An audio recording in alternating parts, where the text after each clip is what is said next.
इसका मतलब मेरा इस सरकार में काम होना संभव नहीं दिखता है। आपको नहीं लगता इस सरकार में आपका काम होगा? नहीं, हमें तो लगता है कि वर्तमान सरकार की स्वच्छ छवि जो बनी थी वो तो धूमिल होती जा रही है। सामान्य जनता जो आर्थिक रूप से कमजोर है, मानव बल से लाचार है, उसका काज होना तो इस सरकार में संभव नहीं दिख रहा है। आपको इस सरकार से उम्मीद नहीं लग रही? नहीं, हमें तो उम्मीद नहीं लग रही है, क्योंकि मैं दौड़ते दौड़ते पूरा जून महीना थक गया। यहाँ जाओ, वहाँ जाओ, ऐसे जाओ, इस अधिकारी के पास जाओ, उस अधिकारी के पास जाओ, लेकिन कहीं मेरी सुनवाई नहीं हुई। और हनुमान पांडे, आशुतोष पांडे द्वारा निर्माण कार्य बहुत तीव्र गति से कराया जा रहा है। हनुमान पांडे से हमारे बगल में रविंद्र पांडे हैं। आपको बता दें कि हरिहरपुर टोला हरदही खजनी तहसील के रहने वाले हैं। इनका पटदारी में कुछ विवाद था। इनका आरोप है कि तहसील दिवस पे एसडीएम बिना इनको जानकारी के, इनके संज्ञान में लिए कुछ लोगों के साथ वहां जाते हैं और हल्की फुल्की पैमाइश करके रिपोर्ट लगा देते हैं और निर्माण कार्य शुरू हो जाता है। हालांकि निर्माण कार्य पहले थानाध्यक्ष के द्वारा रोका गया था, लेकिन उसके बाद क्या ऐसा कारण आ गया कि निर्माण कार्य शुरू हो गया? हम इन्हीं से जानेंगे क्या कुछ घटना हुई, क्या मामला है। जी, मैं रविंद्र पांडे, मैं अपने पटीदार हनुमान पांडे से कहा कि आपके द्वारा हमारे जमीन पर जो कब्जा किया जा रहा है इसे बंटवारा कर लिया जाए।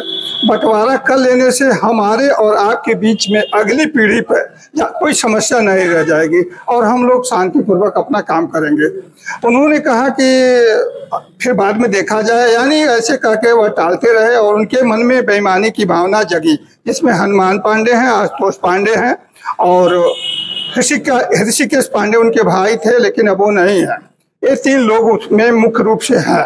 और हमारे पुराने जो शिकमी नंबर है 41, 58, 59, 60, 75 और 20, इस पर कब्जा किए हुए। इसके साथ ही साथ तहसील में एक रकबा गाटा संख्या 1570 है, जिसका मुझे इंतखाब मिलता है, वो भी कब्जा किए हुए हैं। अच्छा, जिसका इंतखाब में आपका नाम है? हाँ, मेरा नाम है। वो भी कब्जा किए हुए हैं। हम इसके बाबत उनको बताए कि इसको भी समझ लेना अच्छा रहेगा, लेकिन ये बात वो टालते रहे। लिहाजा हम चौकी पर भी इसको कहे थे कि एसडीएम द्वारा लिखवा करके चौकी पर दिया गया था। चौकी इंचार्ज ने थानाध्यक्ष बांसगांव को 2 मई को हमें और हनुमान तथा देवी शंकर पांडे को बुला कर बैठाया और उन्होंने आदेश किया कि इस तरह का जब विवादित मैटर है तो इसे अभी कोई निर्माण काम मत कीजिए, इसको टाल दीजिए। जब न्यायालय या आप लोगों की सहमति से जब बन जाए, हिसाब किताब सहमत बन जाए तो काम करना। लेकिन 15 जून तक तो उनका आदेश प्रभावी रहा। न जाने क्या कारण रहा। 14 मई को थाना दिवस था। थाना दिवस के दिन शाम को सायं लगभग 6:30 बजे राजस्व टीम अपने साथ कानूनगो महोदय धीरेन्द्र प्रताप सिंह लेके आए। क्या जमीन पर्ची का कोई पैमाइश किए, क्या नहीं किए, आज तक कुछ। अच्छा, वहाँ जिस दिन लेके आए आपको बुलाया, आपको सूचना दिया? मुझको कोई सूचना नहीं दिया गया। सूचना के पैमाइश कर दी? हाँ, मुझे कोई सूचना नहीं दिया गया। इसके साथ ही हम उनसे नकल मांगे कि आप क्या रिपोर्ट लगाए हैं। उन्होंने कहा कि मेरा रिपोर्ट लेखपाल देगा। अब बताएं, आप राजस्व टीम के मुखिया हो करके भी अपने लेखपाल को बता रहे हैं कि मैं लेखपाल से ले करके दूंगा। अच्छा, एसडीएम साहब से भी कहा गया तो एसडीएम साहब भी कहे कि रिपोर्ट मिल जाएगा, लेकिन कोई रिपोर्ट नहीं मिला। अब इसके बाबत मैं पुलिस सुपरिटेंडेंट को भी सूचित किया था, पोर्टल के माध्यम से, जन सुनवाई के माध्यम से, रजिस्ट्री के भी माध्यम से। इसके अलावा मंडलायुक्त को भी मैं बताया। मंडलायुक्त ने खजनी एसडीएम को आदेशित किया कि विधिक कार्रवाई कर, जांच कर आख्या दें, लेकिन 1 सप्ताह 10 दिन हो जा रहा है, उस पर भी कोई कार्रवाई नहीं हुई। इसके अलावा मुख्यमंत्री कैंप कार्यालय गोरखनाथ मंदिर पर भी मैं 2 बार प्रार्थना पत्र दिया। गोरखनाथ मंदिर पे जो प्रार्थना पत्र दिया उसका कोई सोल्यूशन निकला, उसका कोई मतलब निकला?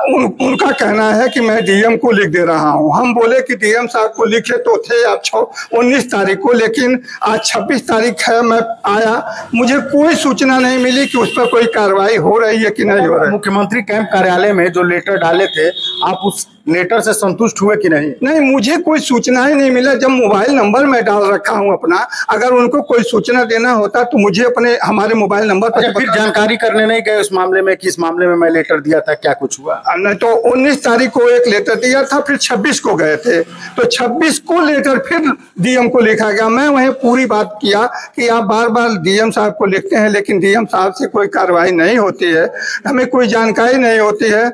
हम बार बार प्रार्थना पत्र देंगे, आप डीएम को लिखते रहेंगे, इसका मतलब मेरा इस सरकार में काम होना संभव नहीं दिखता है। आपको नहीं लगता इस सरकार में आपका काम होगा? नहीं, हमें तो लगता है कि वर्तमान सरकार की स्वच्छ छवि जो बनी थी वो तो धूमिल होती जा रही है। सामान्य जनता जो आर्थिक रूप से कमजोर है, मानव बल से लाचार है, उसका काज होना तो इस सरकार में संभव नहीं दिख रहा है। आपको इस सरकार से उम्मीद नहीं लग रही? नहीं, हमें तो उम्मीद नहीं लग रही है, क्योंकि मैं दौड़ते दौड़ते पूरा जून महीना थक गया।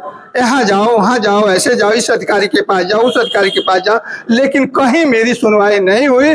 और हनुमान पांडे, आशुतोष पांडे द्वारा निर्माण कार्य बहुत तीव्र गति से कराया जा रहा है। हनुमान पांडे से को रोकने का प्रयास नहीं किए? मैं कहा उनसे, लेकिन वो कहे कि अरे आप तो सिविल में गए हो, जब सिविल का निर्णय आएगा तो देखा जाएगा।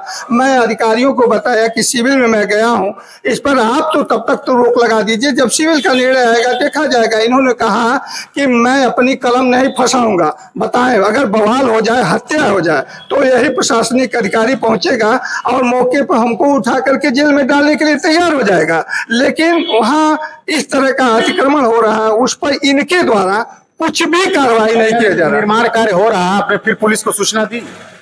मैं एसडीएम साहब को कहा कि एसओ साहब को लिख दीजिए, बता दीजिए। इन्होंने कहा कि अरे मैं कैसे लिख दूं। अच्छा, एसडीएम साहब मजिस्ट्रेट है, वो नहीं लिखेंगे, लेकिन जब कोई बवाल हो जाएगा, कोई घटना दुर्घटना हो जाती है, तो सबसे पहले प्रशासन वहां पे पहुंच जाता है और मामले को सलटाने का प्रयास करता है। इसे बताइए कि सरकार से कितनी उम्मीद है आपको? सरकार से हमारी जो वर्तमान समस्या है, इससे तो लगता है कि मुझे इस सरकार में कोई मतलब सफलता मिलने का हक नहीं दिख रहा है। सफलता मिलने का हक नहीं दिख रहा है। चलिए, रविंद्रनाथ पांडे थे। आपको बता दें कि जमीनी विवाद है और निर्माण कार्य जोरों पे चल रहा है, मुकदमा न्यायालय में चल रहा है, लेकिन एसडीएम साहब के पास जाते हैं तो एसडीएम साहब कहते हैं कि मेरा अधिकार नहीं है कि मैं एसडीएम होते हुए लिख दूं कि यहाँ पे शांति व्यवस्था बनाए रखें।